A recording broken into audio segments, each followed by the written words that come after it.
ഇന്ത്യയിൽ വളർന്നു വന്ന വലതുപക്ഷ വർഗീയത അല്ലെങ്കിൽ ഇന്ന് ഹിന്ദുത്വ വർഗീയത അല്ലെങ്കിൽ ഹിന്ദുത്വ ആശയം, ഹിന്ദുരാഷ്ട്രവാദം തുടങ്ങിയവ ഒരു അക്കാദമിക പഠനമായി ഒതുങ്ങി നിൽക്കേണ്ടതല്ലെന്നും മറിച്ച് വർഗീയതയ്ക്കെതിരായിട്ടുള്ള സമരം തന്നെ വർഗീയതയ്ക്കെതിരായിട്ടുള്ള ചരിത്രം കൂടി നിർമ്മിച്ചുകൊണ്ടാണ് ഉണ്ടായി വരേണ്ടത് എന്നുള്ള ധാരണയുടെ അടിസ്ഥാനത്തിൽ അദ്ദേഹം വർഗീയതയെ മനസ്സിലാക്കാനും അതിനൊരു ചരിത്ര പ്രതിഭാസത്തോടൊപ്പം തന്നെ രാഷ്ട്രീയ പ്രശ്നവുമായി മനസ്സിലാക്കാനും വളരെ അടിത്തട്ടിൽ തന്നെ വർഗീയ വിരുദ്ധമായിട്ടുള്ള മനോഭാവവും രാഷ്ട്രീയ ബോധവും ഉണ്ടാക്കുന്നതിൻ്റെ ആവശ്യത്തെ മുൻനിർത്തിയാണ് പണിക്കർ സാറ് വർഗീയതയെക്കുറിച്ച് പഠിക്കുന്നത്.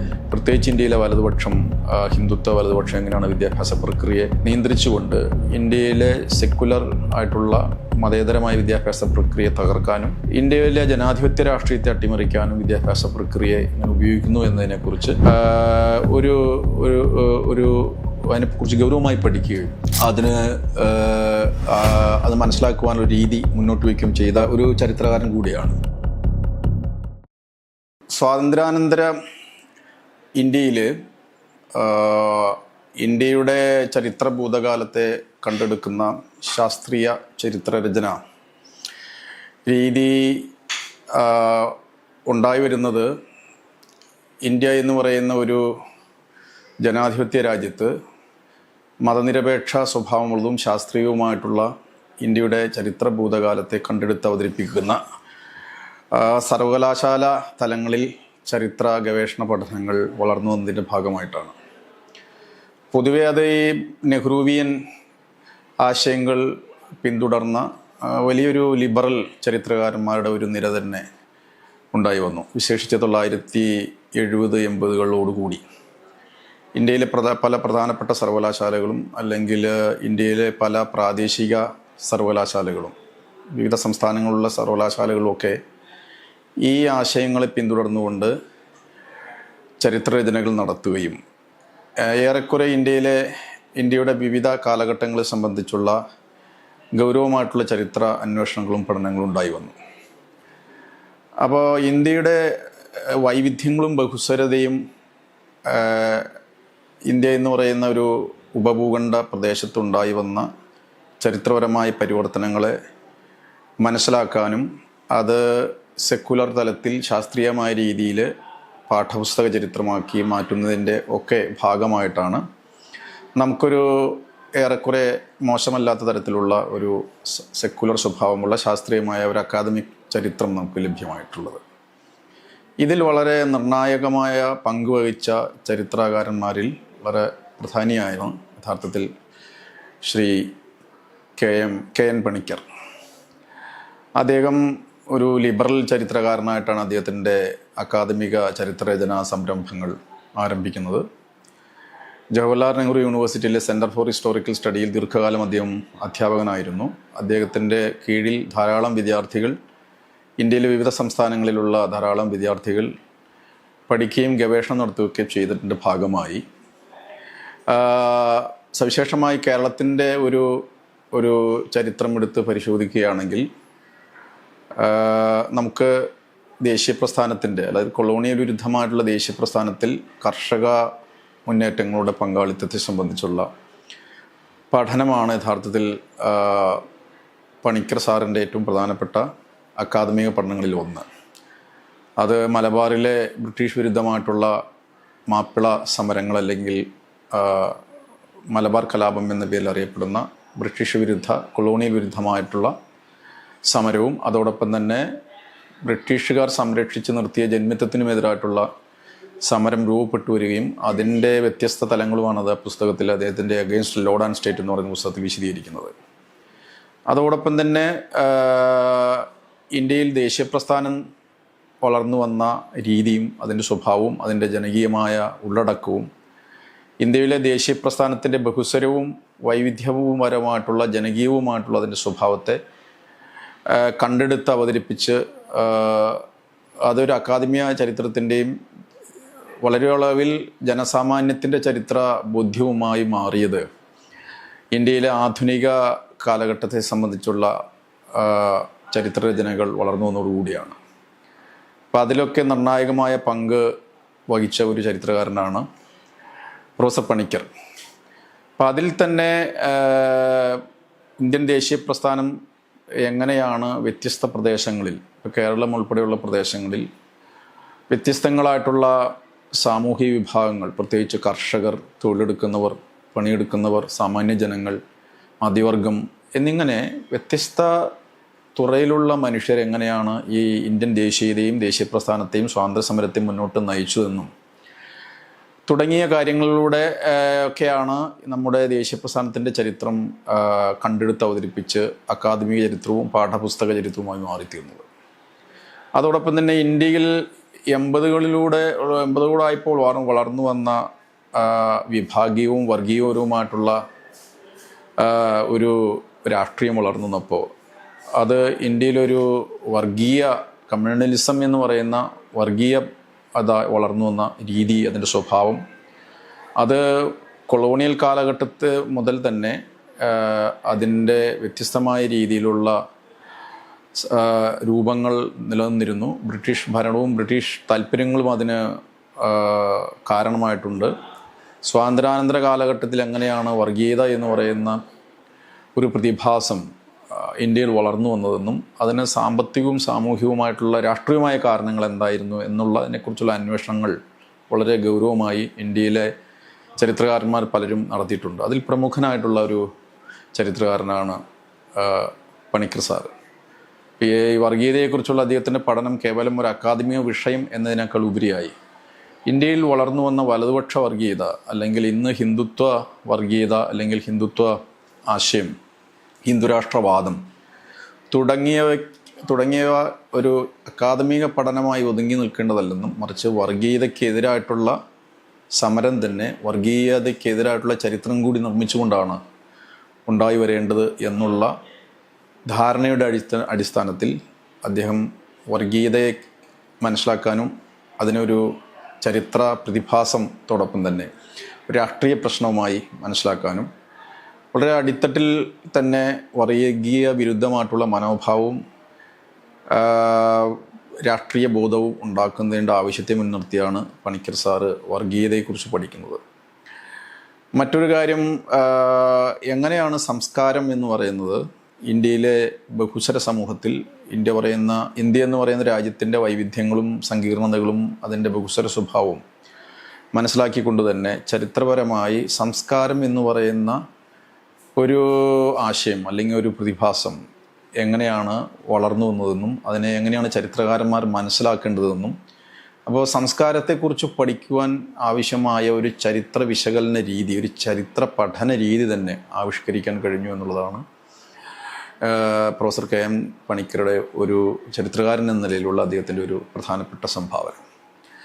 അത് അദ്ദേഹം ആധുനിക ചരിത്രത്തിൽ പ്രത്യേകിച്ച് ഈ നവോത്ഥാനത്തെ സംബന്ധിച്ചുള്ള അദ്ദേഹത്തിൻ്റെ പഠനങ്ങളും അതോടൊപ്പം തന്നെ ആധുനികതയെക്കുറിച്ചുള്ള അദ്ദേഹത്തിൻ്റെ പഠനങ്ങളിലും ഈ സംസ്കാരത്തെ സംബന്ധിച്ചുള്ള സംസ്കാരത്തെ പഠിക്കുക വഴി സമൂഹത്തെയും സാമൂഹിക ബന്ധങ്ങളെയും സാമൂഹ്യ പരിവർത്തനങ്ങളെയും മനസ്സിലാക്കുന്ന ഒരു രീതിശാസ്ത്രം, ഒരു സമീപനം അദ്ദേഹം രൂപപ്പെടുത്തിയിട്ടുണ്ട്. അത് വളരെ പ്രധാനപ്പെട്ട ഒരു ആശയമായിട്ട് അല്ലെങ്കിൽ ഒരു പ്രധാനപ്പെട്ട ഒരു കാഴ്ചപ്പാടായിട്ട് ചരിത്രരചന രംഗത്ത് നിലനിൽക്കുന്നു, അല്ലെങ്കിൽ അതാണ് അദ്ദേഹത്തിൻ്റെ ഒരു പ്രധാനപ്പെട്ട ഒരു സംഭാവന. മറ്റൊരു കാര്യം, ഒരു ചരിത്രകാരൻ എന്ന നിലയിൽ അദ്ദേഹം രൂപപ്പെടുത്തിയ ഒരു പ്രധാനപ്പെട്ട സങ്കല്പം ഈ പ്രത്യയശാസ്ത്രം എങ്ങനെയാണ് സമൂഹത്തിൽ പ്രവർത്തിക്കുന്നത് എന്നുള്ളതാണ്. സാധാരണ നമ്മൾ ഐഡിയോളജി എന്ന് പറയും, അല്ലെങ്കിൽ പ്രത്യയശാസ്ത്രത്തിൻ്റെതായിട്ടുള്ള അല്ലെങ്കിൽ ആശയധാര എന്ന് പറയും, അല്ലെങ്കിൽ ആശയാധികാര വ്യവസ്ഥ എന്ന് പറയും. ഇപ്പോൾ ഓരോ സമൂഹത്തിലും പ്രാചീന കാലത്തിലാണെങ്കിലും മധ്യകാലത്താണെങ്കിലും ആധുനിക കാലഘട്ടത്തിലാണെങ്കിലും വ്യത്യസ്തമായ രീതിയിൽ ആശയാധികാരത്തിൻ്റെ മേൽക്കോയ്മ സമൂഹത്തിലുണ്ടായി വരികയും സമൂഹത്തിൽ അധികാരം ചെലുത്തുന്ന സാമൂഹിക വിഭാഗങ്ങൾ ഈ ആശയാധികാര വ്യവസ്ഥയെ നിയന്ത്രിച്ചുകൊണ്ട് സാമൂഹികത്തിൽ രാഷ്ട്രീയവും സാമ്പത്തിക അധികാരവും നിലനിർത്തുന്ന പ്രക്രിയ എങ്ങനെയാണ് വളർന്നു വന്നതിനെ സംബന്ധിച്ചുള്ള പണിക്കർ മാഷിൻ്റെ ധാരണ വളരെ പ്രധാനപ്പെട്ട ഒന്നായി തോന്നുന്നു.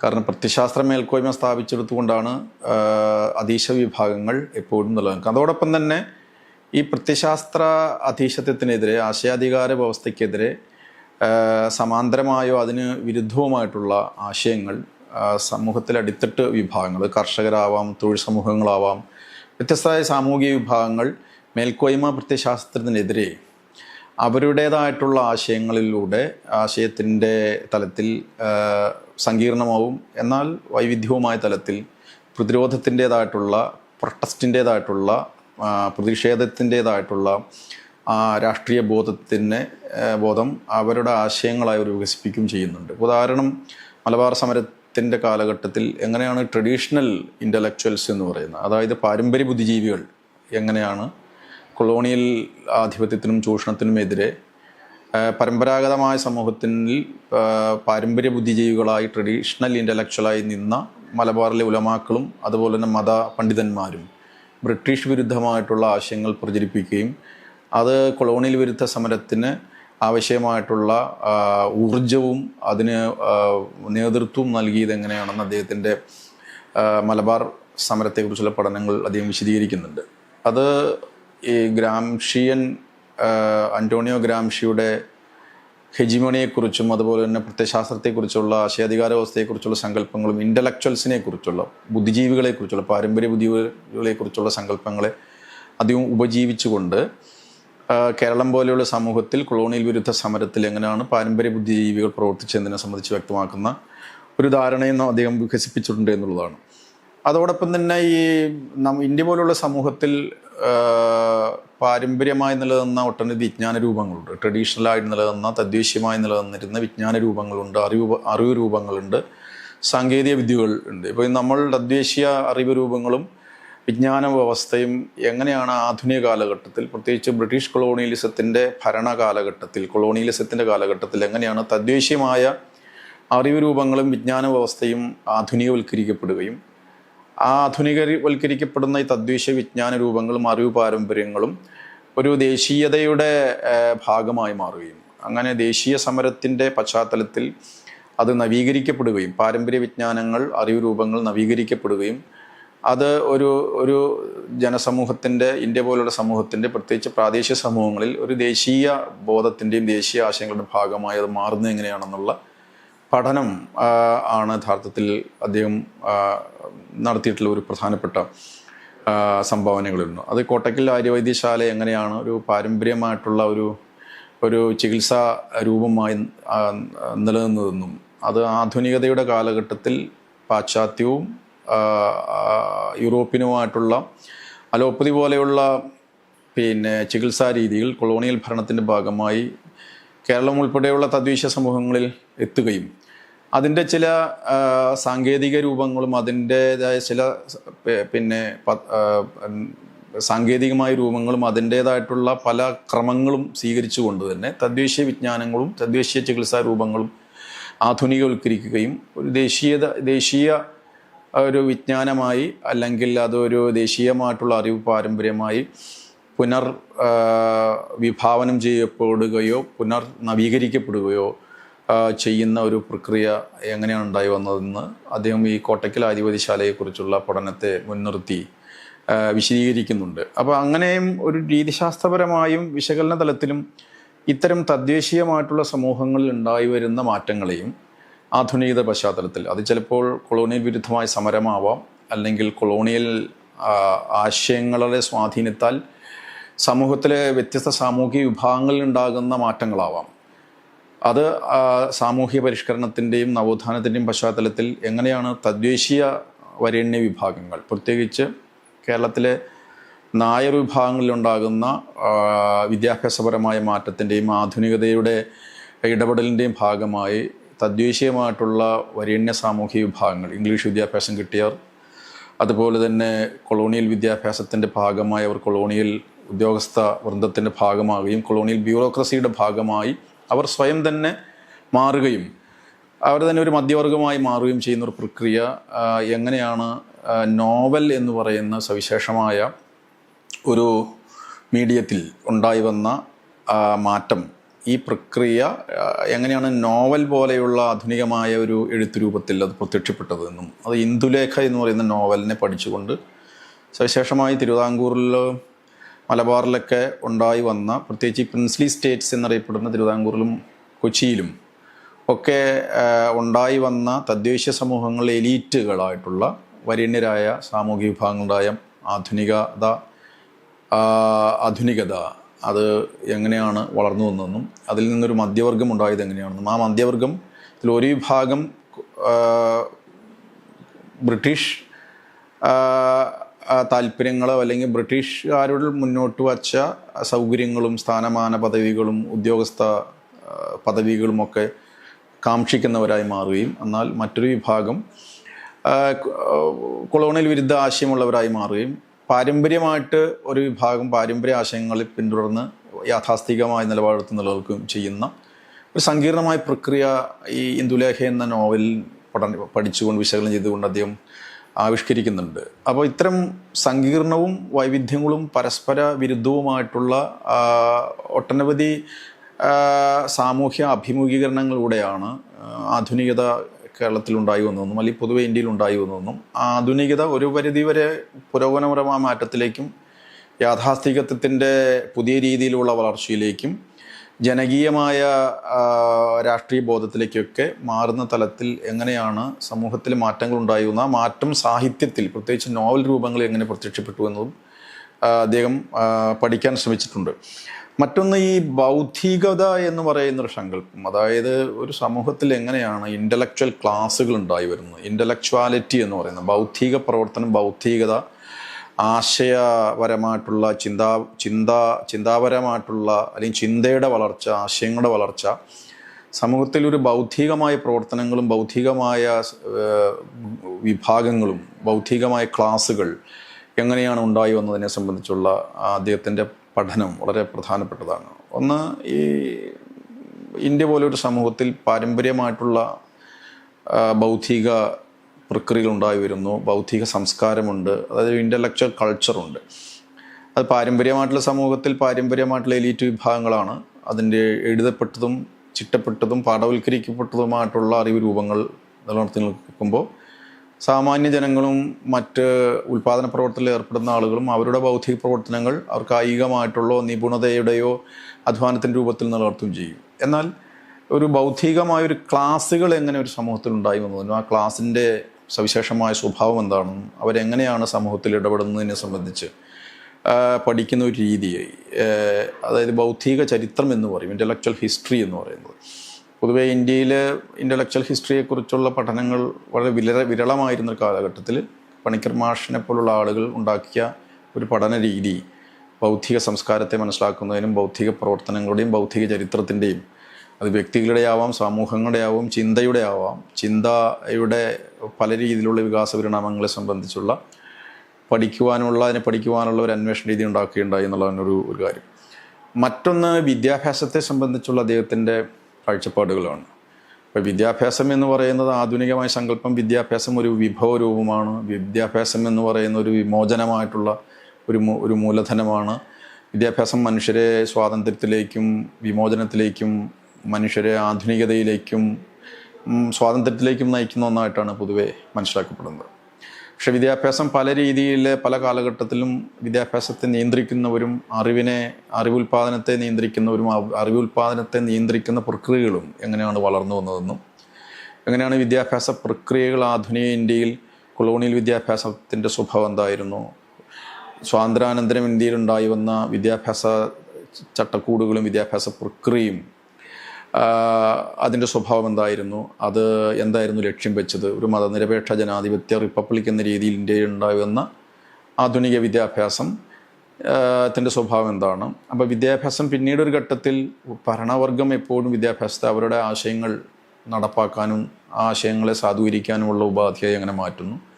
കൊളോണിയൽ കാലഘട്ടത്തിലാണ് കൊളോണിയൽ വിദ്യാഭ്യാസം കൊളോണിയൽ ഭരണത്തിനായിരിക്കാൻ ഉപയോഗിച്ചപ്പോൾ തന്നെ ആ കൊളോണിയൽ വിദ്യാഭ്യാസം കിട്ടിയവരിൽ തന്നെയാണ് ദേശീയവാദികളും സാമൂഹ്യ പരിഷ്കർത്താക്കളും സമൂഹത്തെ വിമർശനാത്മകമായി കാണുന്ന സമീപനമുള്ള ആളുകളും കൊളോണിയൽ വിദ്യാഭ്യാസം സ്വീകരിച്ച് വിദ്യാഭ്യാസത്തെ വിച്ഛേദപരവും വിമർശനാത്മകവുമായി മാറ്റിയ ആളുകൾ ഉണ്ട്. എന്നാൽ ഇന്ത്യയിൽ വർഗീയതയ്ക്ക് ആവശ്യമായിട്ടുള്ള രീതിയിൽ വിദ്യാഭ്യാസത്തെ മാറ്റി തീർക്കുന്ന ഒരു പ്രക്രിയ, അതായത് ചരിത്രത്തെയും സമൂഹത്തെയും വർഗീയവൽക്കരിക്കുന്നതോടൊപ്പം തന്നെ വിദ്യാഭ്യാസത്തെയും വർഗീയ താല്പര്യത്തോടുകൂടി വർഗീയ അജണ്ടയോടുകൂടി വിദ്യാഭ്യാസത്തെ മാറ്റി തീർക്കുന്ന ഒരു പ്രക്രിയ വളർന്നു വന്ന സാഹചര്യത്തിലാണ് അദ്ദേഹം കമ്മ്യൂണലൈസേഷൻ ഓഫ് എഡ്യൂക്കേഷൻ, വിദ്യാഭ്യാസത്തിൻ്റെ വർഗീയവൽക്കരണം എങ്ങനെയാണ് നടക്കുന്നത്, അതിനുവേണ്ടിയുള്ള സ്ഥാപനങ്ങളെ പ്രത്യേകിച്ച് ഇന്ത്യയിലെ വലതുപക്ഷം, ഹിന്ദുത്വ വലതുപക്ഷം എങ്ങനെയാണ് വിദ്യാഭ്യാസ പ്രക്രിയയെ നിയന്ത്രിച്ചുകൊണ്ട് ഇന്ത്യയിലെ സെക്കുലർ ആയിട്ടുള്ള മതേതരമായ വിദ്യാഭ്യാസ പ്രക്രിയയെ തകർക്കാനും ഇന്ത്യയിലെ ജനാധിപത്യ രാഷ്ട്രീയത്തെ അട്ടിമറിക്കാനും വിദ്യാഭ്യാസ പ്രക്രിയയെ എങ്ങനെ ഉപയോഗിക്കുന്നു എന്നതിനെക്കുറിച്ച്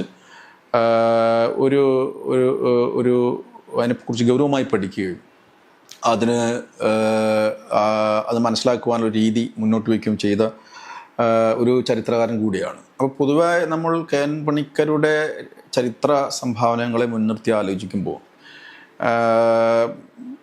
ഇന്ത്യ എന്ന് പറയുന്നൊരു രാജ്യത്തിൻ്റെ ബഹുസ്വര സ്വഭാവത്തെ ഊന്നി നിന്നുകൊണ്ട് ഇന്ത്യയുടെ ആധുനിക ചരിത്രത്തെ, പ്രത്യേകിച്ച് കേരളത്തിൻ്റെ ഒരു സ്വാതന്ത്ര്യ സമര ദേശീയ പ്രസ്ഥാനത്തിൻ്റെ ചരിത്രത്തിൽ കർഷകരെ പോലുള്ള ജനസമൂഹങ്ങളുടെ പങ്കാളിത്തത്തെ സ്ഥാനപ്പെടുത്തുകയും അഖിലേന്ത്യാ തലത്തിൽ ഉണ്ടായി വന്ന മതനിരപേക്ഷ ജനാധിപത്യ ശാസ്ത്രീയ ചരിത്രത്തിൻ്റെ വളർച്ചയിൽ പ്രധാനപ്പെട്ട പങ്ക് വഹിക്കുകയും അതുവഴി സെക്കുലറായിട്ടുള്ള ചരിത്രരചനാ രീതി അവലംബിക്കേണ്ടതിൻ്റെ ആവശ്യത്തെ ഊന്നി നിൽക്കുകയും സംസ്കാരത്തെയും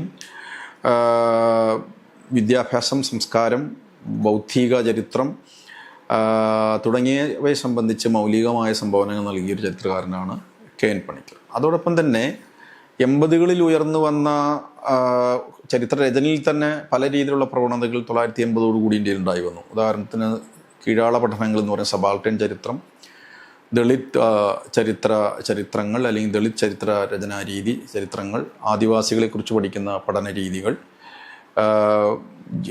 നമ്മൾ ലിംഗഭേദങ്ങളെ മുൻനിർത്തിയുള്ള ജെൻഡർ ഹിസ്റ്ററി, പാരിസ്ഥിതിക ചരിത്രങ്ങൾ, അതുപോലെ തന്നെ സാമൂഹിക നീതിയെ മുൻനിർത്തിയിട്ടുള്ള രാഷ്ട്രീയ വിചാരങ്ങളെ മുൻനിർത്തിയുള്ള ചരിത്രപരമായ അന്വേഷണങ്ങൾ, ഇവയോടൊന്നും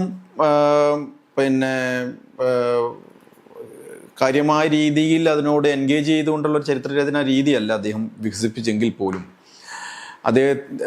ഇത്തരം പുതിയതായിട്ടുള്ള ഇത്തരം രീതിയിലുള്ള ലിംഗഭേദങ്ങളുടെയും ജാതി അടിമത്തത്തിൻ്റെയും സബാൾട്ടേൻ കീഴാള ജനസമൂഹങ്ങളുടെയും സമൂഹത്തിലെ പാർശ്വവൽക്കരുടെയും ഭാഗത്തു നിന്നുണ്ടായ ചരിത്ര പഠനത്തിൻ്റെ മേഖല ഇടപെടലുകളോട് പൊതുവെ നമ്മുടെ ഇന്ത്യയിലെ പല അക്കാഡമിക് ഹിസ്റ്റോറിയൻസും വേണ്ടത്ര രീതിയിൽ സൗഹാർദ്ദപരമായ രീതിയല്ല സമീപിച്ചതും. അത് പണിക്കലും അതിൽ കൂടുതൽ മൗലികമായ സംഭാവനകളൊന്നും അദ്ദേഹം ആ മേഖലയിൽ നൽകിയിട്ടില്ലെന്നാണ് ഞാൻ മനസ്സിലാക്കുന്നത്. എങ്കിൽ പോലും അദ്ദേഹത്തിൻ്റെ പഠനങ്ങൾ പൊതുവെ ഇന്ത്യയിലെ മതേതര ചരിത്രരചന, ശാസ്ത്രീയ ചരിത്രരചന രംഗത്ത് വലിയ രീതിയിലുള്ള സംഭാവന നൽകിയ ഒരു ചരിത്രകാരനായി കെ.എൻ. പണിക്കർ സ്ഥാനപ്പെടുന്നുണ്ട് എന്ന കാര്യത്തിൽ തർക്കമില്ല.